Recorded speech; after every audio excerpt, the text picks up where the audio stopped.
What's up mga kapango? Naisipan nga pala natin ipagawa ang ating motor para ready na siya sa mga biyahe. Ang plano lang sana ay ipapa-adjust yung preno sa unahan at isasabay na rin yung pagkapa-change oil. At naisipan ko na rin papalitan yung flyball. Pero pagbukas ni Kuya ng tanga, nagulat na lang kami sa problema sa loob niya. Dahil sobrang dumi na ng loob nito at nagkalat na yung mga langis.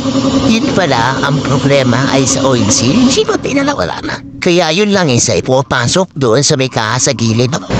Kaya kailangan na natin siyang ipalinis at ipacheck kung ano pa ibang problema. Ang budget ko lang sana sa magpapagawa ngayong araw ay nasa 2,000.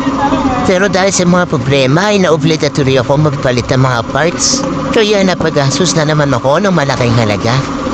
Dahil kailangan na daw palitan yung mga stock parts na nandito sa gilid. Yan, pinapakita ni Kuya yung mga naging problema. Kaya pala hirap na umangat o umandar yung motor ko sa mga paahon dahil dyan. Dahil si medyo alanganin at delikado na yung mga sinasabing piyesa ni Kuya. Kaya pumayag na rin ako. Mas maganda na rin kasi na ipaayos ko na pa habang maaga. Lalo napakalayo ko ng babiyahin ko.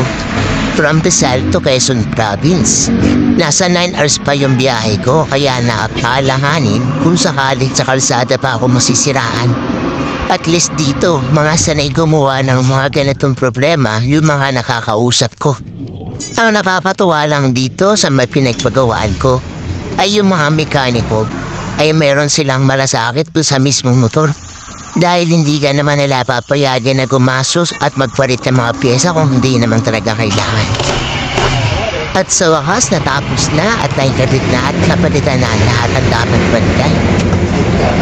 Kaya isang malaking shoutout sa CATH Motorcycle Parts and Accessories. At shoutout din kay Kuya na gumawa ng motor ko. Highly recommended yan si Kuya. Magaling gumawa at mapagkakatiwalaan. Kaya hanggang sa muli mga kapango.